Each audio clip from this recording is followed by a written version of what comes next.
Okay, everybody. So we're going to talk about the 90s and foreign policy in this section. So let's go ahead and look at the 90s. So one of the things that happened at the opening of the 90s was the Persian Gulf War. People still kind of had a sour taste in their mouth with regards to what happened to Vietnam. The Gulf War was a relatively popular war as I remember it. And it was a war waged by the United States and other countries against Iraq in response to the Iraqi invasion and annexation of Kuwait. The Iraqi military had invaded Kuwait and also started slaughtering people and occupied the country within 2 days.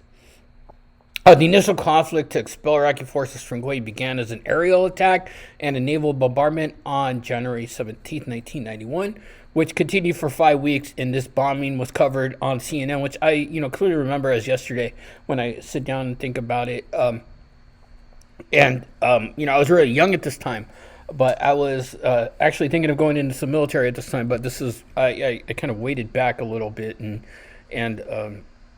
didn't get into the military as I didn't really know how long this was going to take. I just had to take my oath, but I never did it. Missile away! This is something is happening outside. The skies over Baghdad have been illuminated. We're seeing bright flashes going off all over the sky.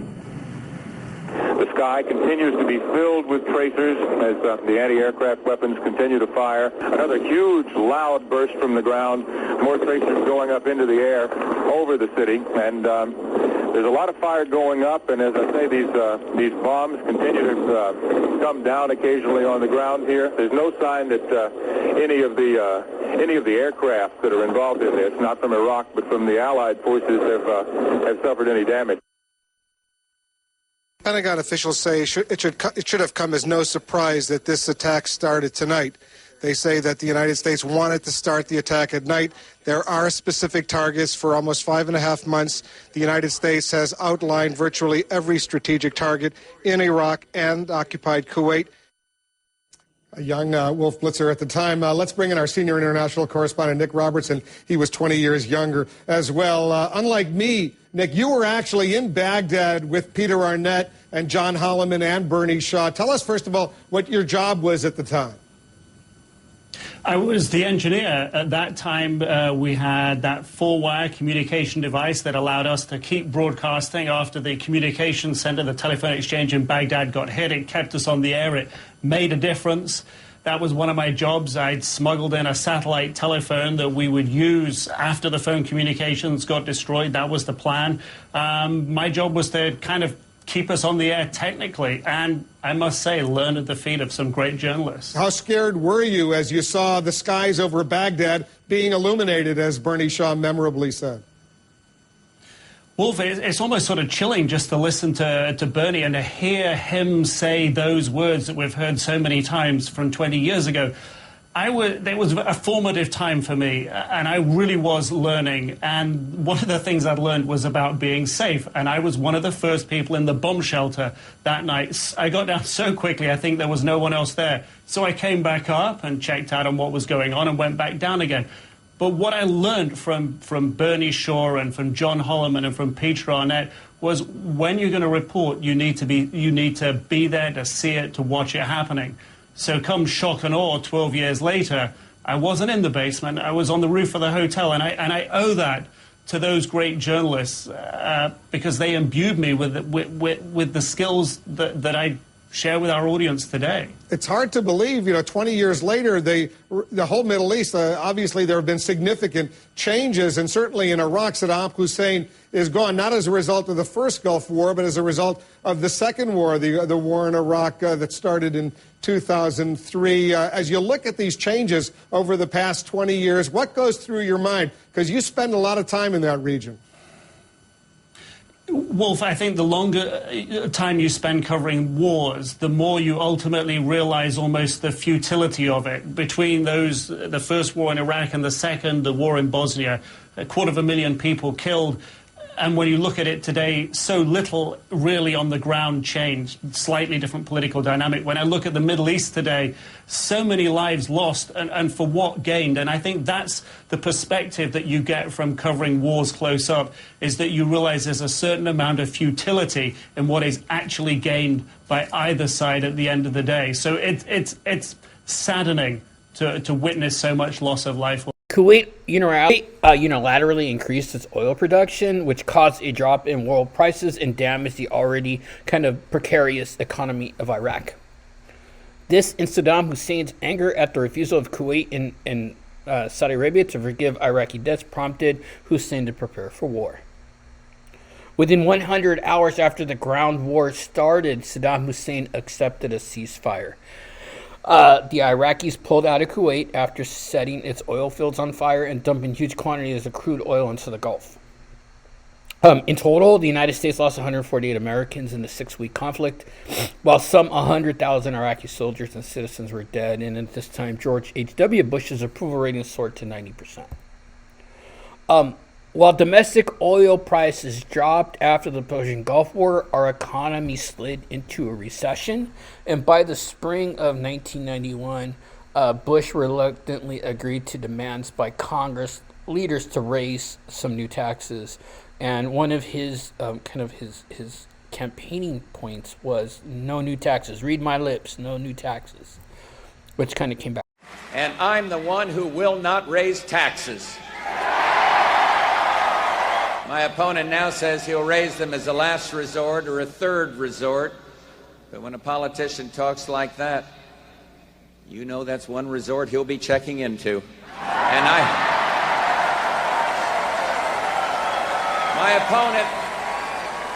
my opponent won't rule out raising taxes, but I will, and the Congress will push me to raise taxes, and I'll say no.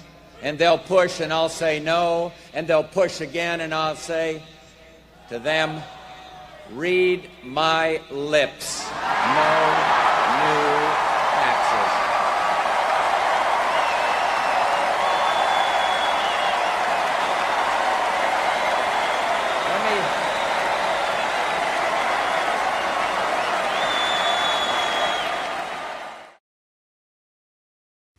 Hey, NBC News viewers, thanks for checking out our YouTube channel.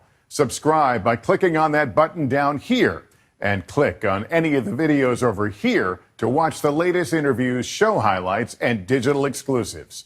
Thanks for watching. Biden.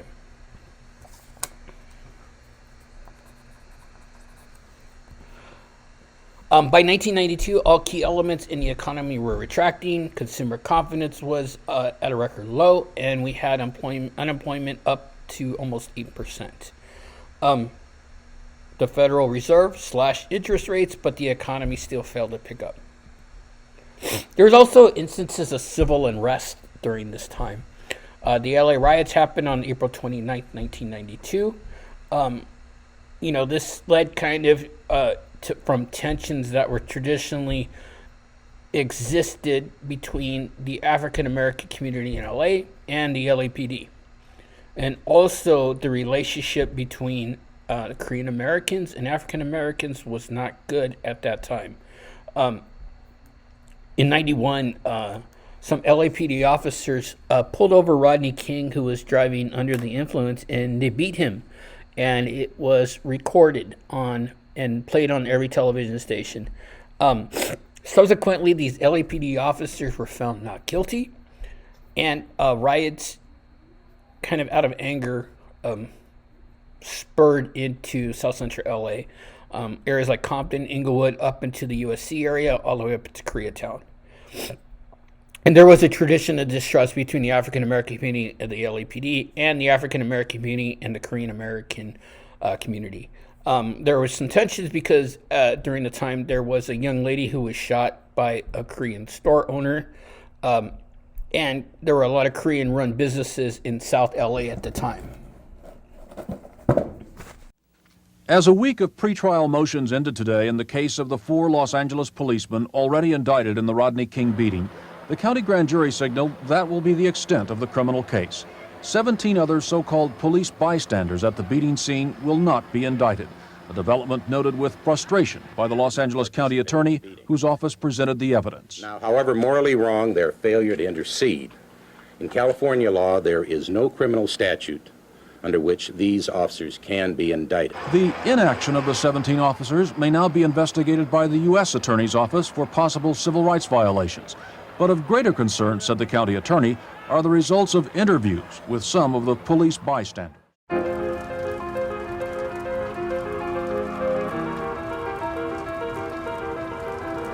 This was a managed and controlled use of force. The city was burning. It was violence, it was police cars, it was looting. People were smashing and grabbing in South Central. It was this white woman, and this sister just comes out, and bam! I said, I'm gonna go down there. I can't just sit here and watch this.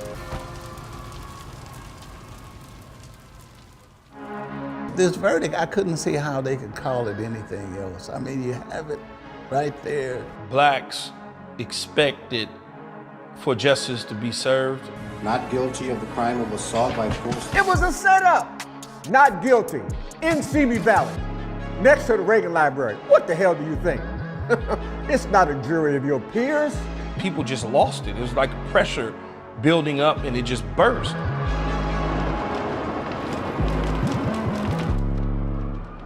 We participated in the riots. Like, we participated as part of the looting group. At 18, 19 years old, what the hell are we gonna do? We don't know. We just see people taking stuff and we wanna join in. People might sit there and say, oh my God, I can't believe that Keyshawn Johnson was looting. Yeah, when you grow up in South Los Angeles and you have an opportunity to see something, you go get it. And that's the reality of life when you grow up in poverty. When I look at it now as a grown man with kids, I'm like, that may not be the way to handle it, but I certainly understand it. Black folks got tired. They just got tired of discrimination, and the police didn't live in the city. They lived in Simi Valley, Moat Park, or wherever, and they came in and policed at night and went home, and it was total disrespect all over. As a people, what must we do for justice?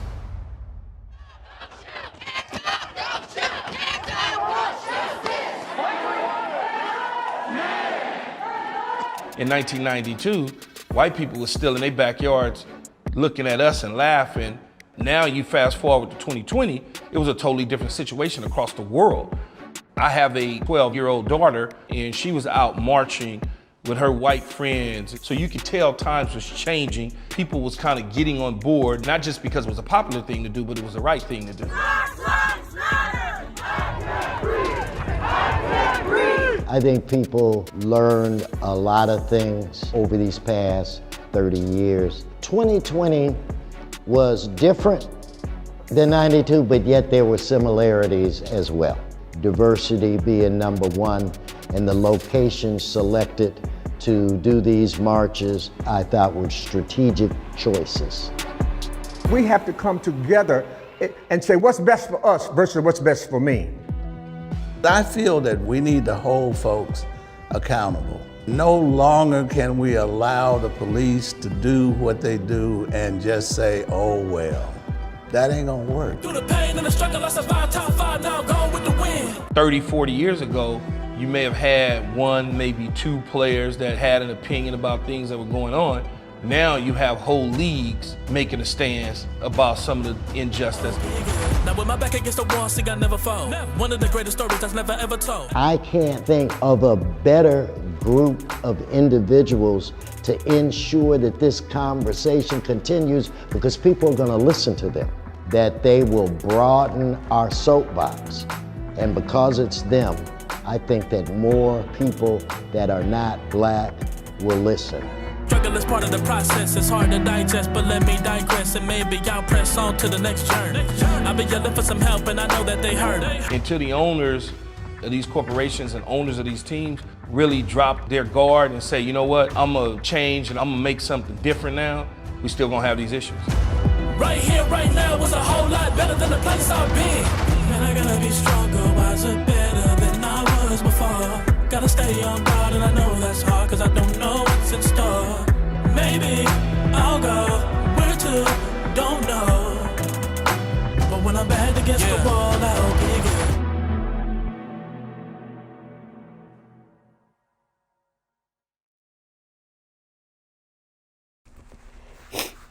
The Clinton administration, we covered this in week 11, but this also included the Whitewater conspiracy, where we saw the suicide of Vince Foster, which led to a lot of conspiracy theories. We had a surplus in the budget, so we had prosperity coming out of that recession that we saw earlier.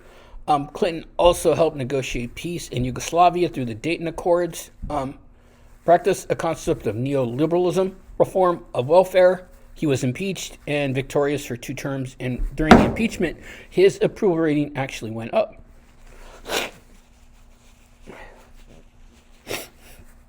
So you could see here, this is, if you click on this link, it's a 16-minute video about the breakup of Yugoslavia, and we could see secession and independent states existing out of Yugoslavia. And Slobodan Milosevic was practicing the extermination of fellow Yugoslavians, which led to the United States getting involved and intervening. Okay, so I put in here, I don't want to discuss this as I was sick of it in the 90s and sick of it now. The O.J. Simpson case was a really kind of a weird thing that happened in the 90s, where Simpson, who was a famous football player and part-time actor, was accused of killing his ex-wife and her friend.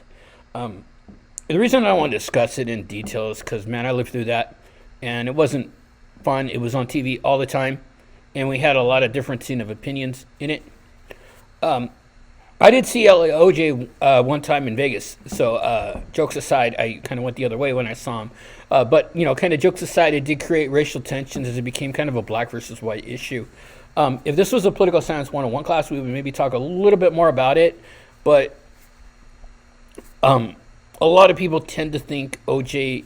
Simpson was acquitted in court because he had a sympathetic black jury. I don't think that is totally true. They did play some part of it, but I also think one of the reasons O.J. was acquitted was because he had the best representation. And, you know, it kind of goes against, you know, it kind of shows the fact that representation matters in court, and people who are rich or wealthy have the ability to hire the best legal team that they can, and that's what Simpson did. So a lot of people say it was because the jury was predominantly black he got off. I think that's a little bit of a short-sighted look at it, kind of living through this. I do think he had the best legal representation in the country, and if he was an everyday person, I don't think he would have been able to get as quality representation as he did. So I think they were able to raise reasonable doubt, especially about DNA evidence, which was still in its infancy. But, I mean, who knows? Like I said, I did see him in Vegas. It was just like in passing. He was at a craps table and I was walking by. So take that for what it's worth. We also started to see the rise of the .coms and then the bust.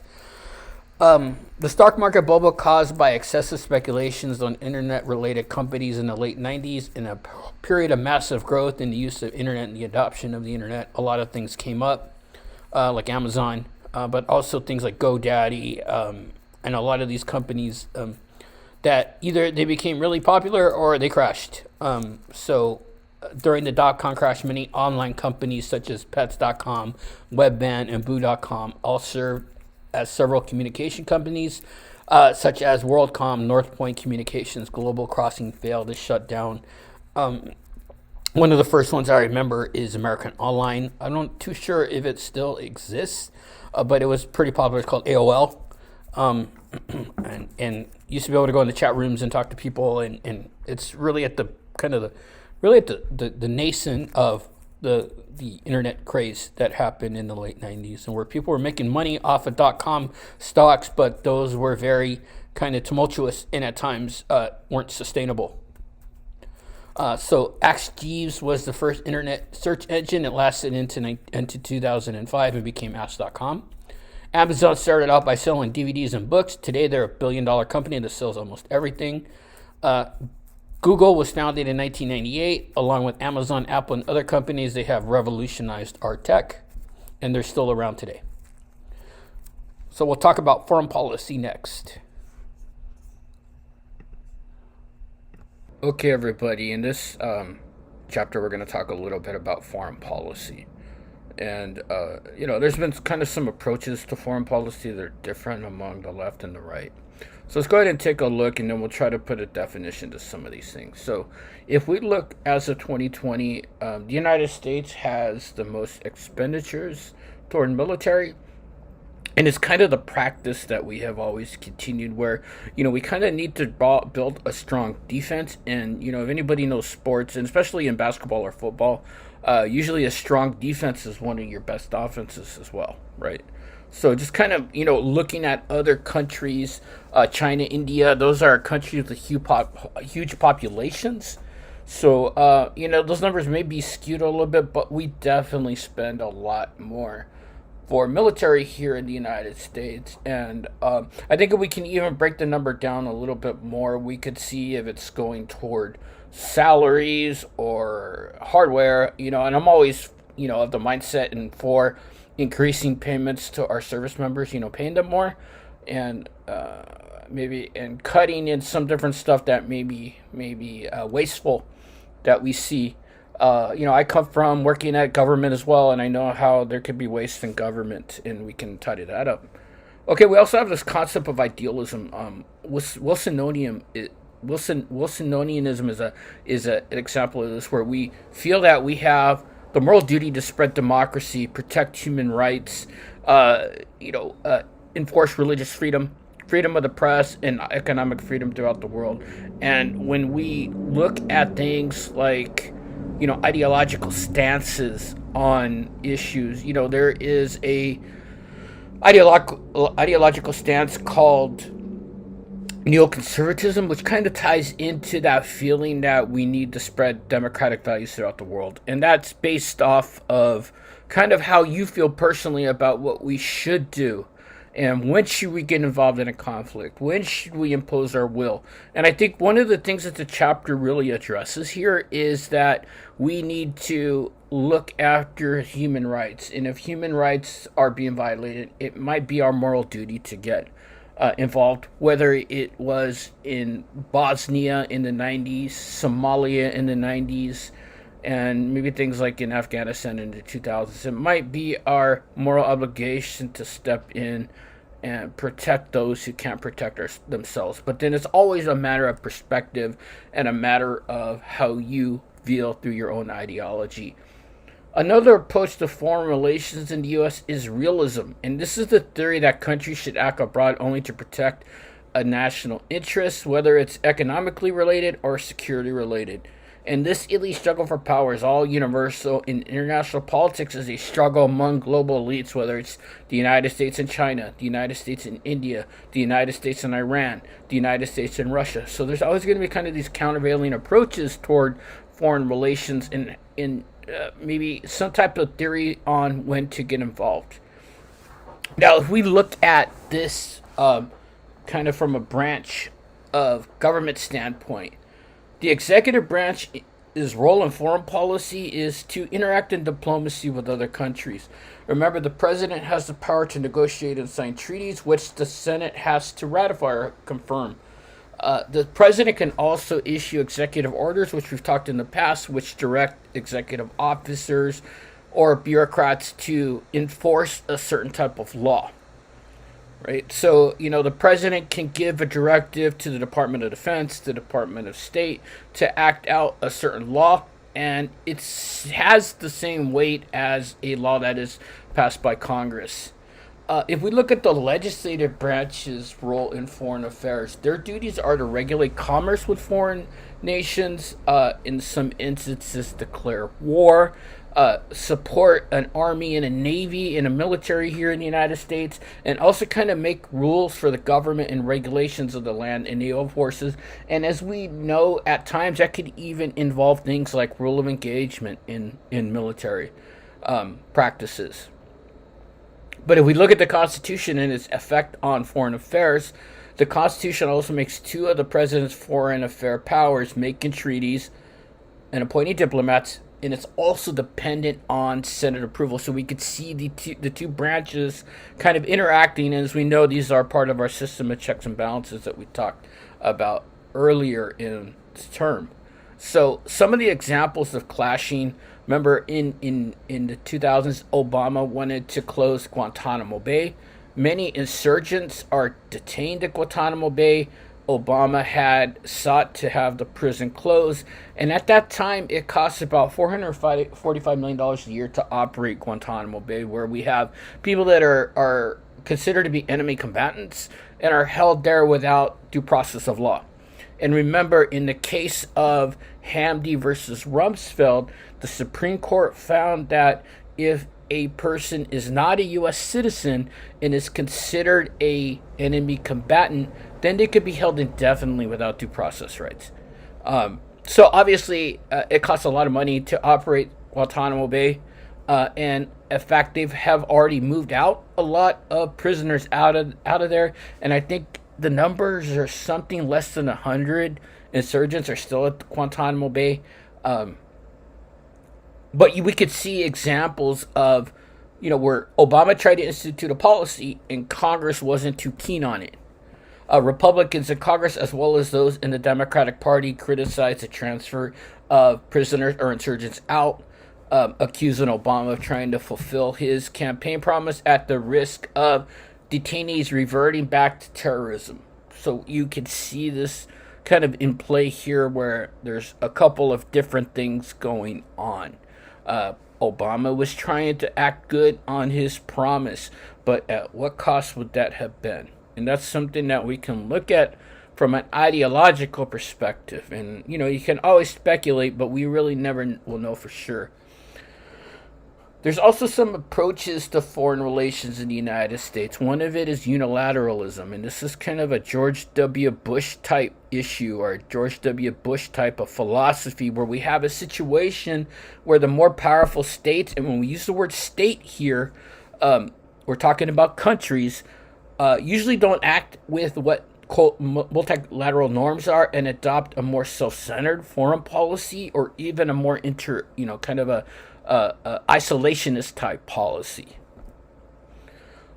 In post 9/11, the U.S. unilateralism was that Europeans did not consider terrorists as much of a threat to them as we did to us.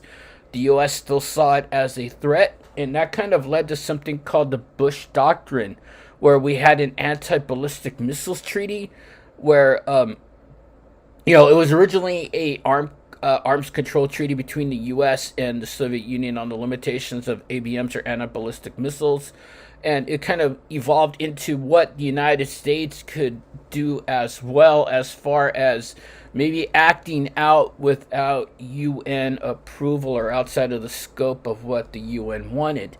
And after the fall of the Soviet Union, the U.S. continued this with 4 countries, which are Belarus, Kazakhstan, the Russian Federation, which is called Russia, and Ukraine, which is certainly in the news. The supporters of this policy believed it was a necessity in order to test and build a limited national missile defense to protect the U.S. from nuclear blackmail by a rogue state. Another thing was opposition felt that the U.S. would be seen as a bully. Another thing that they did was they withdrew from the Kyoto Protocol. The Kyoto Protocol is an agreement among states where states kind of wanted to reduce greenhouse gas emissions based on the scientific consensus that global warming or climate change was happening, and that human-made carbon dioxide emissions are driving it. The United States did not want to participate in it. Bush had actually said, the administration takes this issue of global climate change very seriously, but I oppose the Kyoto Protocol because it exempts 80% of the world, including major population centers such as China and India, from compliance, and would cause serious harm to the U.S. economy. So this is an example of the United States staying kind of on its own out of a multi-country agreement that a lot of foreign actors had on this. Also, after 9/11, the U.S. felt that we had a right to secure itself against countries that harbor or gave aid to terrorist groups, which resulted in the invasion of Afghanistan. The Bush Doctrine became closely associated with the Bush administration's decision to invade Iraq, looking for weapons of mass destruction, even though there were no weapons of mass destruction found in Iraq, and the belief was either they did not exist at all or they were moved into Pakistan. So, again, looking at the United States trying to stay kind of in an isolationist view of foreign policy and staying out of it. Now, we also kind of see unilateralism under Trump. And, his whole America First program pulled out of a nuclear agreement with Iran and also pulled the U.S. out of key international agreements in favor of a return to the raw power politics that he believed better suited the U.S. Something like the Paris Accords was an example that we withdrew out of. He ordered the killing of Iranian General Qasem Soleimani, reasserting the American kind of escalatory dominance in the Middle East. Bullied Britain into shutting the door to Hawaii. Pressured NATO allies and paying more toward the West's collective defense, so actually having them pay more money to help pay for NATO, and forced better trading terms for Canada and U.S. through the United States-Mexico-Canada Agreement. Now, we also see kind of war as politics. So we have military elites. These are forces that should be used to protect vital national interests. They have clear objectives, and they have the support of Congress, and these are to be deployed at the very, very last resort. We have political elites as well as economic elites, and these kind of work in hand where, we can at times exercise physical force on countries, but we could also use economic sanctions to help punish countries and maybe, in a sense, get them to comply with policies or, threaten them with war. So here we kind of have, the aspects of defense-making policies. We have to have threats identified. We devise strategies to help mitigate these threats. We determine the appropriate requirements, and then we use budgeting to determine how much all of this is going to cost. In defense-making politics, we hear the term military-industrial complex a lot. And yeah, their military-industrial complex has a lot of influence on politics and our budgeting and our defense-making policy decisions. But, it comes into a view that the government is deeply involved in this as well. As we have, the defense system here and the Joint Chiefs of Staffs and the National Security Advisors all advise the president on what we should do foreignly and what we should do as far as foreign policy.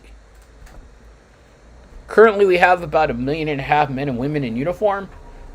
We're deployed all the way over the world. We have a large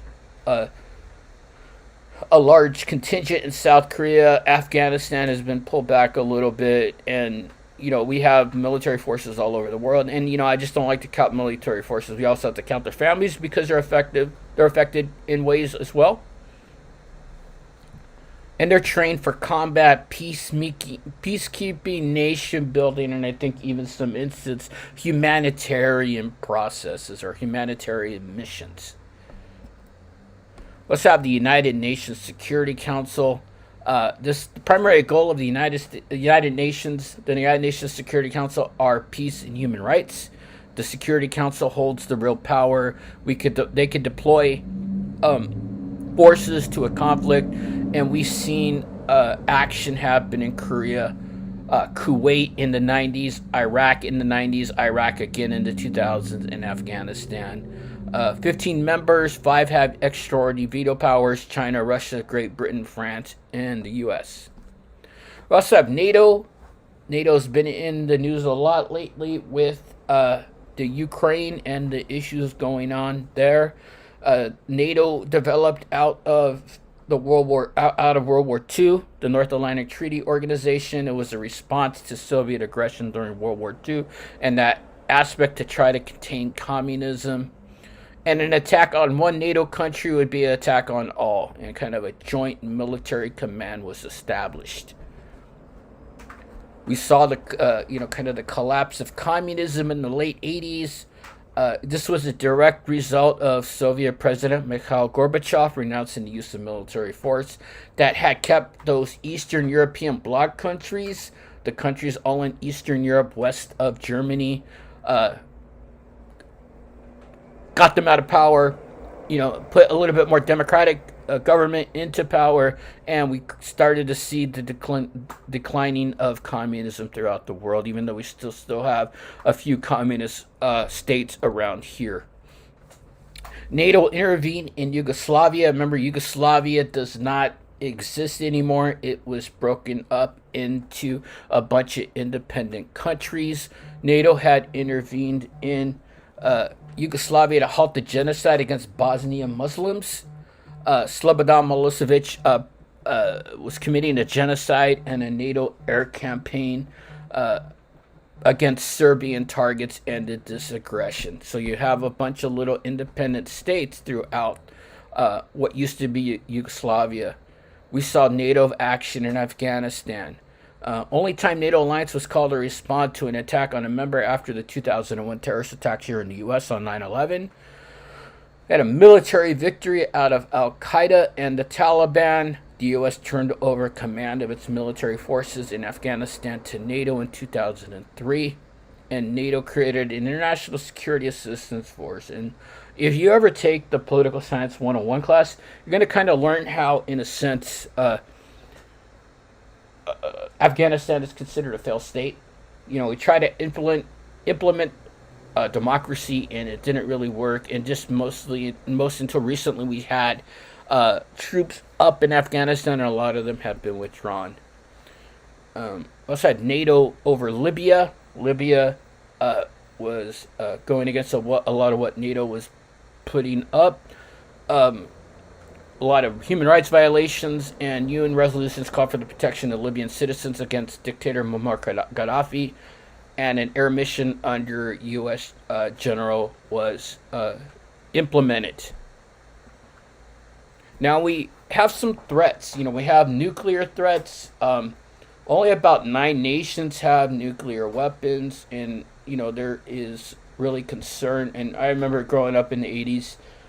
When I was a little boy, and there was always kind of the being scared of the Soviet Union and kind of the specter of the Soviet Union out there and them having nuclear weapons. There are other countries that might be, kind of producing nuclear weapons that never really been proven, but it's something that there's definitely a threat out there, whether it's Iran or North Korea. But we kind of try to engage in some of these. These nuclear non-proliferation treaties in order to prevent them from being produced. Also reduce arms. Deterrence is based on the idea that people who are rational in other countries can be dissuaded from launching by the threat of a devastating retaliatory strike, kind of the thought of mutually assured destruction, which is probably one reason we would never get into an armed conflict with China, because there would be nothing left. Something simple as that to say, right? Mutually assured destruction. Both countries would be devastated. And there's some other things about protection and other things that come out with military and nuclear capabilities. Currently, greatest security threat to the U.S. is, we still have, the radical Islamic feelings that are out there. North Korea and Iran are still major states that may have nuclear weapons.